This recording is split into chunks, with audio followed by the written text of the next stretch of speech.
El Señor esté con ustedes. Y con tu espíritu. Lectura del Santo Evangelio según San Lucas. Gloria a ti, Señor.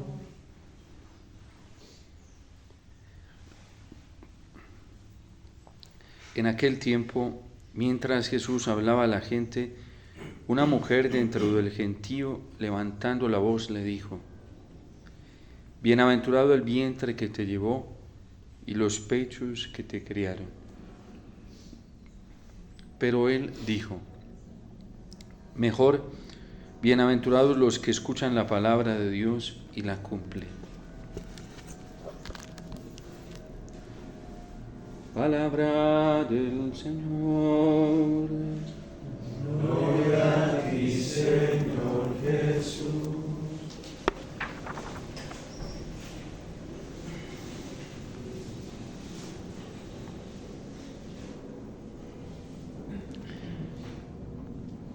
Toda la exposición y las actitudes, también sentimientos, que San Pablo está mostrando al escribir esta fabulosa carta a los Gálatas, que es una carta extraordinaria de un contenido exquisito, está hablando de la libertad que nos alcanzó Cristo.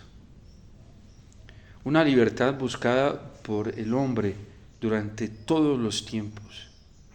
Una libertad incluso que buscó realizarse más perfectamente y llegar a su plenitud en nuestros primeros padres, Adán y Eva.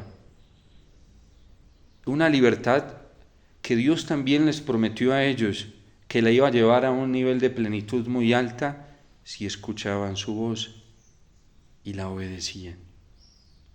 Pero lamentablemente ellos dejaron de escuchar a Dios y de obedecer su voz. Y el demonio les propuso otra manera de llegar a la plenitud y a la perfección en esa búsqueda de plenitud que tenía la libertad de su corazón.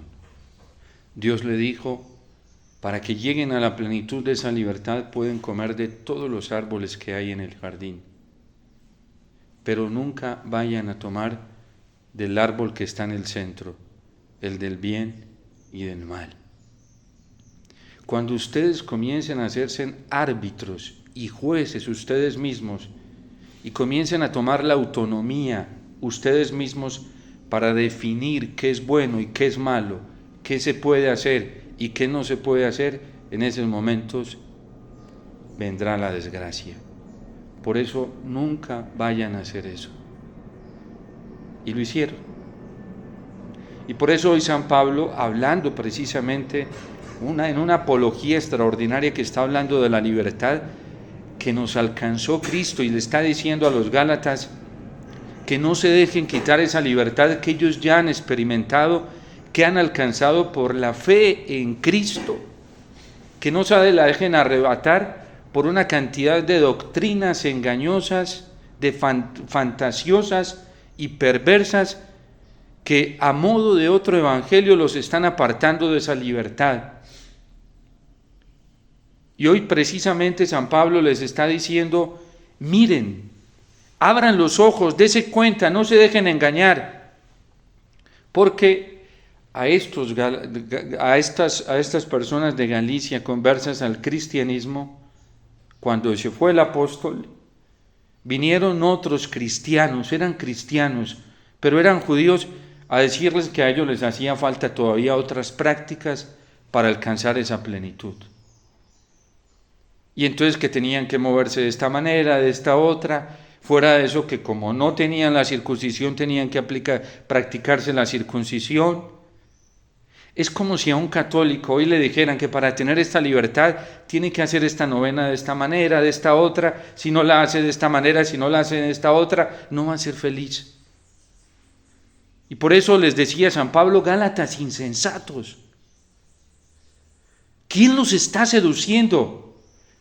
¿Cómo es posible que se estén dejando engañar tan fácilmente cuando la verdadera libertad está en Cristo? En escucharlo a Él, en acogerlo a Él, en pensar como Él, en actuar como Él, en vivir como Él. y no tienen que hacer ningún otro tipo de práctica, y tan fácilmente están terminando en la carne después de haber experimentado y haber tenido una experiencia tan profunda en su corazón del amor de Dios manifestado en Cristo Jesús, y ahora se están dejando engañar. La ley, ese tipo de ley, ese tipo de normas, ese tipo de prácticas no trae la libertad a nadie ni justifica a nadie. El único que nos justifica es Cristo. Y por eso Dios lo encerró todo bajo el pecado, todo. Y todos los males hasta la venida de Cristo, absolutamente todos eran fruto del pecado. ¿Por qué no se entienden dos hermanos como Caín y Abel?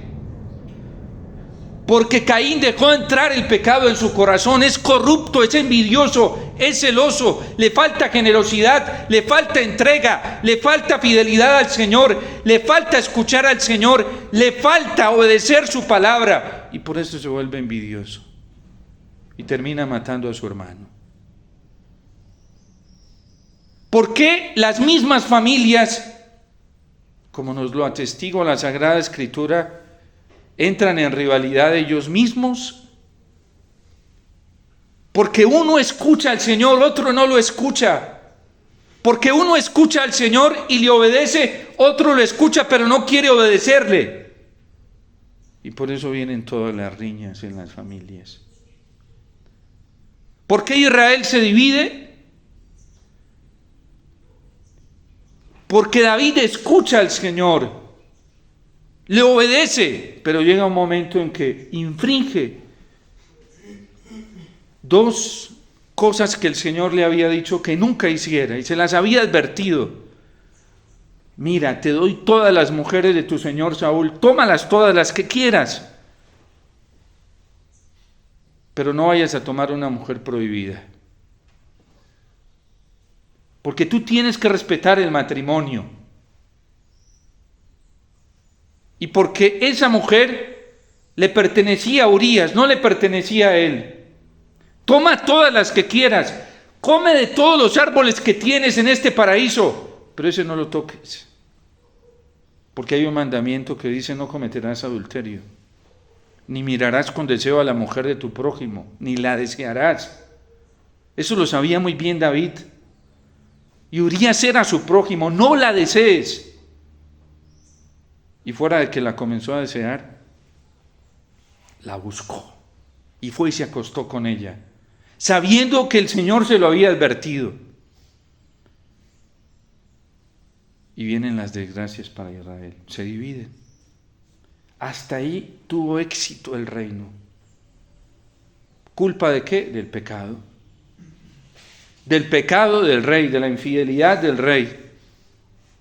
Y Dios le dijo: eso va a traer efectos, David. Los iba a traer más catastróficamente para él. Fue que se arrepintió y le reconoció al Señor que había sido culpa de él y dijo: es mía la culpa, mía, no es de otro, mía. Y eso enmendó muchísimo. Pero el Señor le dijo: mira, tu pecado va a traer unas consecuencias, vas a quedar burlado ante todos. Todos los que creían en ti, se admiraban de tu testimonio de entrega, van a quedar decepcionados contigo, porque va a salir a la luz esto. Y David se asustó y le dijo: Señor, no hagas eso, perdóname. Y dijo: bueno. Y gracias por su arrepentimiento siguió vigente su testimonio. Si no se hubiera arrepentido David, hubiera quedado en la historia como un hombre escandaloso. Y no fuera admirado como es admirado hoy. Dios no quiso que David pecara, jamás. Dios, ¿cómo va a querer que alguien a quien Él ama con todo su corazón, con todas las fuerzas de su ser divino, con toda su plenitud divina, sea lastimado por su enemigo? Jamás. Si todo lo hace en función de protegerlo. Y por eso le advirtió: no vayas a hacer, porque ese enemigo te va a intentar destruir y acabar, y solo depende de ti el que te haga daño o no te haga daño. Ya no depende de mí, David. Depende de ti, que me seas fiel o no. Porque si no me eres fiel, tú le vas a abrir la puerta a ese enemigo y yo no voy a poder hacer nada. Porque yo te entregué la libertad. Dios lo encerró todo bajo el pecado. ¿Por qué decayó el reino? Por el pecado de David. Y luego viene Salomón y podemos seguir recorriendo la historia de la salvación. ¿Por qué tantos males para Israel? ¿Por qué después de que ya estaba llegando al culmen de la unidad, el reino se destroza y no se entienden por el pecado? ¿Cómo es de difícil que dos católicos o tres católicos nos entendamos cuando no estamos de acuerdo en lo mismo? Y lo mismo es pensar que el único que nos salva a nosotros es Jesús. Y lo mismo es tener la certeza en el corazón de que la plenitud de la alegría es Jesús. Pero cuando dos católicos no piensan lo mismo y no tienen la misma certeza, nunca se van a entender, jamás. Puede hacerse en los esfuerzos que se hagan. Lo acaba de decir el Papa Francisco en la audiencia el miércoles, en la audiencia general, que la única forma de vencer la división que tanto está ofuscando a la iglesia y le está haciendo tanto daño, el único artífice de la unidad en la iglesia, el único, no hay otro, se llama Jesús. Y por eso San Pablo lo está recalcando con tanta firmeza y claridad en esta carta a los Gálatas. Y no creamos nosotros tontamente que vamos a llegar a ser uno si no creemos en lo mismo, si no pensamos lo mismo. Y lo mismo es Cristo. Y lo único es Cristo. Y el único que planifica la vida y trae la libertad es Cristo. Y el único que nos da la salvación y nos justifica es Cristo, nadie más. Tontería es lo demás, venga de quien venga. Sea de un sacerdote, de un obispo, de un teólogo, de un visionario, de un vidente, de un instrumento, el que sea. Por eso San Pablo lo decreta, anatema, maldito sea el que les predique otro evangelio diferente, así sea yo mismo. Y dice, y vuelvo y se lo repito, sea anatema, porque no hay otra posibilidad de justificación y de salvación que Cristo el Señor, no existe. Eso es una convicción y una buena nueva de la que nosotros nos debemos convencer antes de ir a proclamar cosas. Porque si no estamos convencidos de eso, ¿se imagina qué es lo que vamos a enseñar a los demás? ¿Se imaginan un pobre sacerdote que no esté convencido de que el único que salva es Cristo? ¿De que la única fuerza para vencer al mundo es Cristo? ¿De que la única fuerza para vencer la tentación es Cristo? ¿De que la única fuerza para vencer el egoísmo, las pasiones desordenadas internas es Cristo? ¿Se imaginan un sacerdote que no esté convencido de esto? ¿Qué consejos le da a la gente? O puede que le dé consejos buenos, pero ¿con qué convicción se los da? ¿Se imaginan un pobre obispo que no esté convencido de esto? Porque a lo mejor en su propia vida no ha sido capaz nunca de experimentar el triunfo y la victoria sobre la tentación y el pecado, porque nunca ha puesto su mirada en el Señor y no le ha creído al Señor. ¿Qué va a enseñar ese pobre? ¿Qué va a transmitir? ¿Qué va a comunicar? Imagínense a alguien que se lo traga la tentación de la impureza, se lo tragó. ¿Con qué autoridad moral y espiritual le va a decir a alguien es que tienes que buscar la pureza? Si pobrecito no experimenta la libertad. O alguien que esté sometido a cualquier pasión desordenada, la envidia, los celos de Caín, la avaricia, el deseo de plata, de poder. y no ha podido nunca triunfar, nunca ha experimentado la victoria y el triunfo en su corazón de poder ponerse por encima de esas pasiones desordenadas, jamás podrá proclamar lo que hoy está proclamando el salmista, porque él proclama una experiencia que vive en su corazón. Cántenle al Señor al son de instrumentos, hablen de sus maravillas, gloríense de su nombre santo, que se alegren los que buscan al Señor. Recurran al Señor y a su poder, busquen continuamente su rostro, recuerden las maravillas que hizo, sus prodigios y las sentencias de su boca. Por eso hoy el Señor elogia como dichosos, felices, bienaventurados los que escuchan la palabra de Dios y se la creen.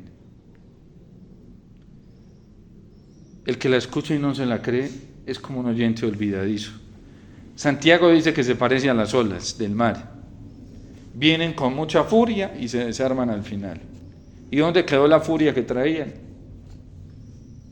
Quedó desvanecida por la tierra, porque hasta ahí le llegó todo el ímpetu de furia y de poder. Se desvanecieron ahí mismo. Dichosa, le dice Isabel a la Virgen, dichosa, tú eres feliz, porque tú has creído que en ti se cumplirían las cosas que le fueron dichas del Señor. Y no necesitó ver prodigios y signos. La Virgen no fue visionaria. Ella fue una fe muy pura. El catecismo de la Iglesia nos enseña cómo es la fe pura. Sin ver tantos acontecimientos por allá, le bastaban las narraciones de la Sagrada Escritura y meditar en ella. Le bastó lo que le contaron sus antiguos, lo que le contaron los profetas de lo que Dios hacía. Le bastó eso, creer lo que decía el Salmo 138, que el ser humano es un prodigio de la obra de Dios para mirarse a sí misma y decir, yo soy un prodigio del amor de Dios. Porque yo no pude resultar en esta tierra como fruto de ningún invento científico, poder humano, sino del amor de Dios. Por eso cuando Isabel le dice, dichosa, la exalta, la alaba, la glorifica. Y algunos que se escandalizan que por qué nosotros alabamos a la Virgen. Nosotros no la adoramos, pero sí la alabamos, la veneramos, es la gloria de Dios manifestada en ella. Y ella no le dice a Isabel, ay, no me digas eso porque me lleno de soberbia, ¿sí? No, de una se enciende su corazón de alegría y comienza a exultar, proclama mi alma esto es una grandeza del Señor, se alegra mi espíritu en Dios mi Salvador. Esas falsas humildades que no dejan reconocer la obra de Dios en la persona humana, si es Dios el que la realiza. Ahorita que estaba predicando el retiro me contó el padre que me traducía. Me dice, no dejes de glorificar al Señor por todo lo que vaya a hacer ahorita. Y anúncialo. Y entonces me contó una anécdota del padre Emiliano Tardif con Monseñor Alfonso Uribe Jaramillo. Monseñor Uribe Jaramillo estaban los dos en un retiro y estaba orando por sanación, diciéndome el padre que Monseñor Alfonso tenía un don de curación muy grande, que la gente se sanaba, lo conoció. Y entonces estaba Monseñor Alfonso Uribe y el padre Emiliano Tardif le dice, Monseñor, aquí están sucediendo milagros, anúncielos, comuníquelos. Y entonces Monseñor Alfonso le dice, no, porque yo no me le quiero robar la gloria. Y le dice, ¿qué gloria te le vas a robar si tú y yo no somos capaces de hacer lo que está pasando ahí? Eso solamente lo hace Jesús. Proclama la grandeza del Señor. Te robas su gloria pensando que tú puedes hacerlo. Ya y te robas la gloria del Señor. Y es verdad. Es como si un sacerdote creyera que por obra y gracia suya Cristo viene al altar de la Eucaristía. Eso es robarse la gloria del Señor. O que cuando está absolviendo a la gente, por obra y gracia suya la gente se salva. Eso es robarse la gloria del Señor. Lo hace Cristo. Cristo mismo, tanto en la Eucaristía como en la confesión. Es que si respiramos, todo es pura gracia de Dios. Si estamos hoy sentados aquí ante lo más grande y sublime, que es la Eucaristía y es la presencia de Jesús, no es por el esfuerzo nuestro, es por el amor de Dios, por su gloria. Y por eso el salmista dice, no dejen de proclamar las glorias del Señor, gloríense en Él, porque todo lo bueno que pasa es obra del Señor, y Cristo es la obra más grande de Dios Padre, que nos justifica. Todos los males de este mundo, todos son fruto del pecado.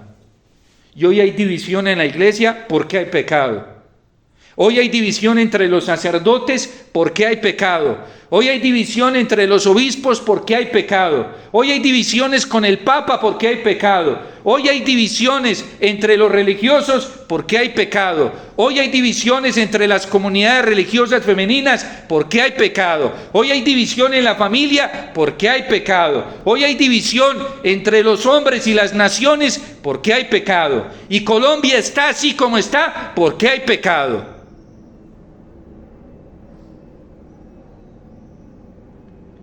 El año pasado nuestros obispos emitieron un comunicado donde decían que para alcanzar la paz, ojalá fuera una convicción, pero parece que no es una convicción, que teníamos que tomar conciencia del pecado y el pecado social y las estructuras sociales de pecado. Lo dijeron el año pasado. Yo no sé qué lenguaje hoy dicen para poder alcanzar la paz. Pero es que la reconciliación entre nosotros no va a venir si no se destruye el pecado. Ni la medicina, ni la técnica, ni la ciencia, ni ningún medicamento puede destruir el pecado, ni transformarlo. Ni la psicología, ni la psiquiatría, nada. Ni la plata, tampoco. ¿Por qué hay tanta miseria material y tanta pobreza? Porque hay pecado.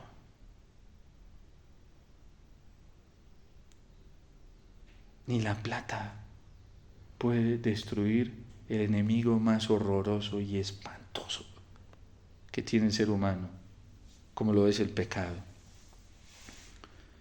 Solamente el Señor. ¿Y cómo se destruye el pecado? Escuchando al Señor y convenciéndonos en el corazón, no en la mente, porque eso no sirve para nada. Convenciéndonos en el corazón de lo que es capaz de hacer esta palabra. Esta palabra le dice a la Virgen: el Espíritu Santo vendrá sobre ti, el poder del Altísimo te cubrirá con su sombra, y de ti nacerá el Santo. Y ella no se pone a mirarse el vientrecito y a ver una radiografía, a ver si lo tengo para creer. Voy a ir allá a la ciencia a hacerme una radiografía, si esto es verdad o no es verdad. No, porque es que para Dios no hay nada imposible. Dios se lo está diciendo. Y eso es suficiente para ella. Y en esos momentos dice: fíjate, aquí está la esclava del Señor. Hágase en mí según su palabra. Si nosotros con esa certeza del corazón, cuando el Señor nos dice: no tengas miedo, y estamos llenos de miedo, y decimos, escuchamos la palabra de Dios, no en la cabeza, porque eso no transforma a nadie. La iglesia está llena de gente intelectual, de obispos intelectuales, de cardenales intelectuales, de sacerdotes intelectuales, de diáconos intelectuales, de religiosos intelectuales. ¿Para qué le sirve todo eso? San Pablo VI en el Evangelio Nunciante lo dijo: hoy este tiempo, el hombre de hoy no necesita más de esto. Maestros de intelectualidad teológica, pastoral, moral. Necesita testigos del amor de Dios. ¿Y cómo es un testigo? Un testigo es el que ya vive la alegría del triunfo sobre la tentación, sobre el pecado, sobre todas las amenazas de este mundo, las esclavitudes del mundo. Quien vive a Cristo en la cabeza intelectualmente es un esclavo del mundo. Y por eso hay sacerdotes ávaros, religiosos ávaros. Por eso hay obispos también así. Al Papa mismo no le ha tocado sancionar obispos por eso. Porque se conoce mucho de Cristo con la cabeza, no con el corazón. Y una experiencia de la cabeza. Puedes saber mucha teología, con fechas exactas y todo, de la historia de la iglesia. ¿Y de qué le sirve eso?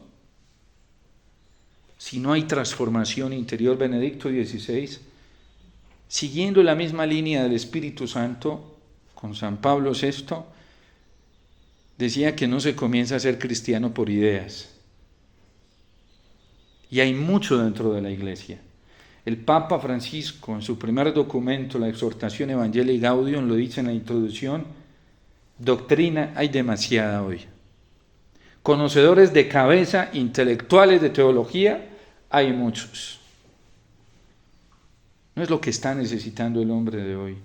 Se comienza a ser cristiano, dice Benedicto XVI, por el encuentro con un acontecimiento que transforma la vida. Cuando yo prefiero más el amor del Señor y prefiero más su palabra que el pecado y el mundo. Cuando a mí me fascina más escuchar al Señor que andar preocupados por los afanes de la vida. Cuando mi gusto interior del corazón es escuchar al Señor. Y eso lo sé porque eso me gusta. Le gusta a mi corazón, lo anhela, lo busca continuamente. Pero cuando mi anhelo del corazón es otra cosa y va detrás de otras cosas, yo ya sé detrás de qué va. Por eso le dice el Señor a Marta, sabiendo que estaban haciendo cosas buenas, no eran malas, pues lo estaba atendiendo a él. Marta, Marta, y le dice 2 veces, para que entendamos. Marta, Marta, tú te preocupas y te agitas por muchas cosas. Hay necesidad de pocas, mejor dicho, de una sola. San Lucas mismo lo está diciendo. María ha escogido la mejor parte que no le será quitada. Y por eso María fue más eficaz en el trabajo que Marta. Porque el que vive enredado en una cantidad de cosas se cansa demasiado y no termina haciendo nada. El que escucha al Señor y saca su tiempo para escuchar al Señor, hace más cosas sin tanto esfuerzo.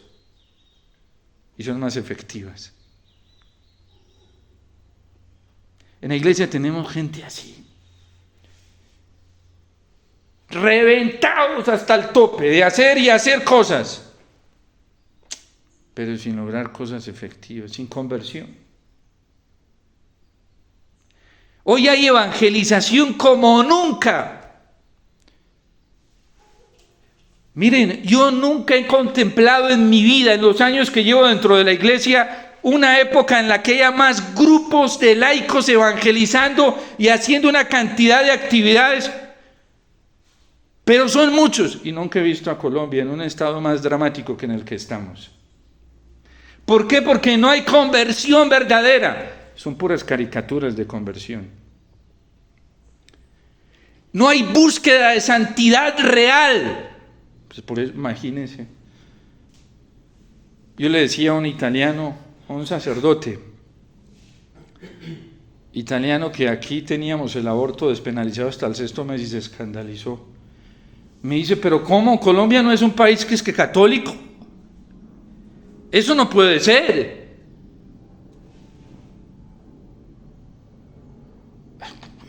Los resultados son evidentes. Nunca ha habido una época en la que se busque tanto la paz y se hagan tantos esfuerzos por la paz en Colombia. ¿Y qué tenemos hoy en Colombia? Mayor división. Los mismos obispos lo dicen, la polarización hoy es más alta. Sencillamente porque no somos dichosos por no dedicarle tiempo a escuchar al Señor y guardar su palabra en nuestro corazón. Y por eso es tan difícil que entre hermanos, incluso católicos y cristianos, nos pongamos de acuerdo. Porque cada uno quiere imponer quiere imponer su propia justicia, no la de Cristo. O quiere imponer la justicia de otros, no la de Cristo. Basta ver católicos peleándose entre ellos porque uno sigue a este sacerdote y otro sigue a este otro. ¿Y quién te mandó a que siguieras a este sacerdote y a este otro, o a este obispo y a este otro? O católicos porque unos unos siguen al Papa Francisco, otros al Papa Benedicto XVI. ¡Qué vergüenza! ¿Es que acaso fue el Papa Francisco o el Papa Benedicto, Juan Pablo II, los que nos trajeron la justificación? San Pablo lo soluciona muy bien en la primera carta a los Corintios. ¿Qué es Cefas? ¿Qué es Apolo? ¿Qué es Pablo? Somos servidores del Señor.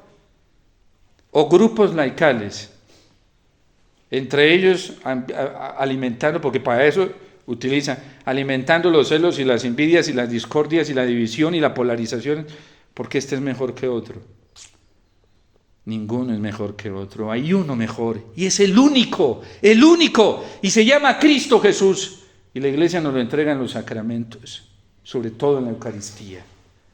A ver si cuando lleguemos al juicio, allá van a poder gritar delante del Señor, es que nosotros fuimos mejores que estos, para que les diga el Padre Celestial, no, el único mejor es mi Hijo, Él es el único mejor, y venga, entren acá, todos los que lo siguieron a Él, pusieron su mirada en Él, se centraron en Él, porque estos son dichosos, vengan, benditos, a heredar la posesión que les tenían preparada.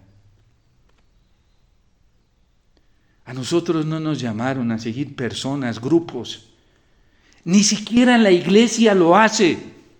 San Pablo VI, el Evangelio Nunciante, dice: iglesia, tu identidad, iglesia, es anunciar a Cristo, el dulce nombre de Jesús.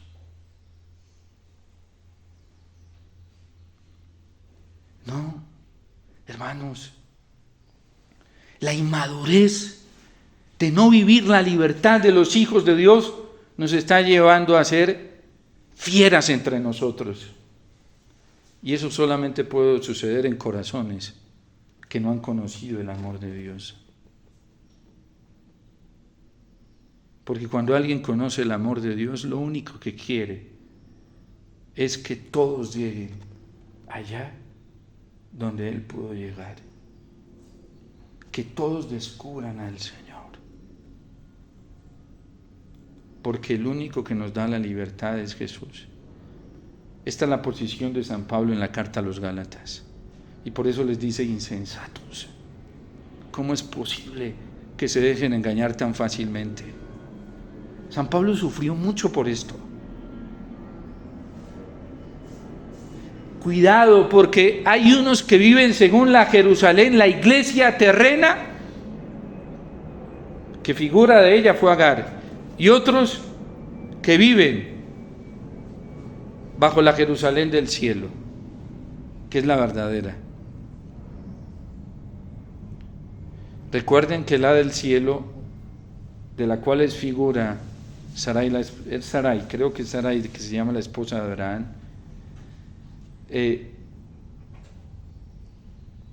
recuerden que a ella le vino el nacimiento del hijo por promesa, no por ley. Porque la ley fisiológica, biológica decía que no podía tener hijos. La pobre no tenía cómo, viejita, estéril, su sistema reproductivo no le daba, la ley no le daba. Pero la promesa, la palabra de Dios le decía a Abraham otra cosa: no temas, Abraham, que yo soy Dios. Es que yo puedo hacer cosas grandes. ¿Y Abraham qué hizo? ¿En quién creyó?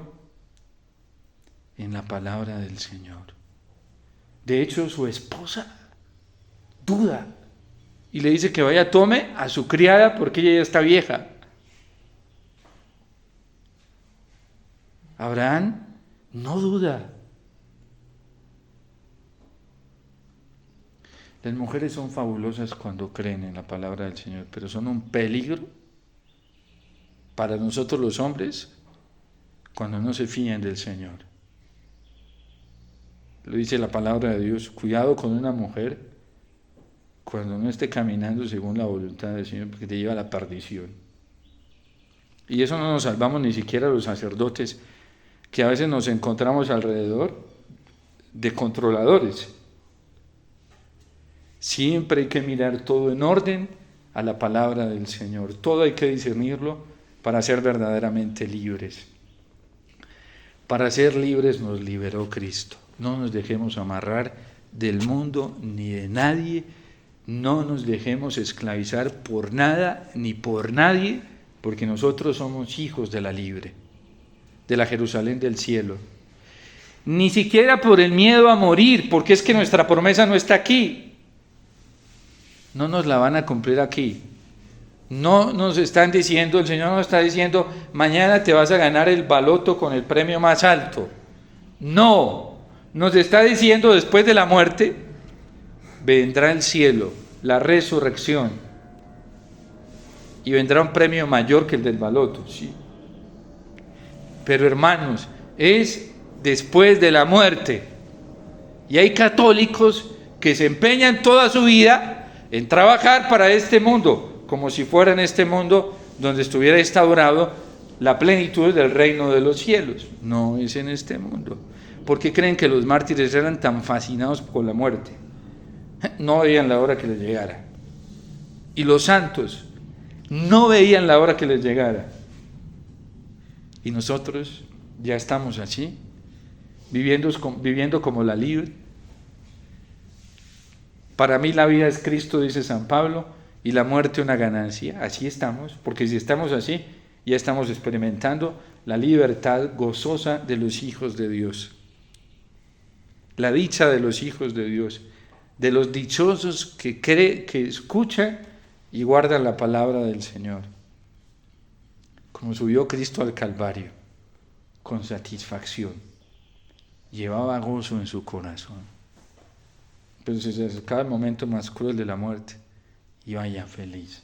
San Juan lo pone así, caminando con una satisfacción hacia el Calvario,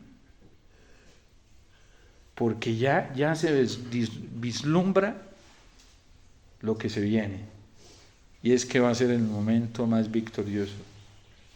Se va a burlar de la muerte porque se va a levantar triunfante y victorioso sobre la muerte.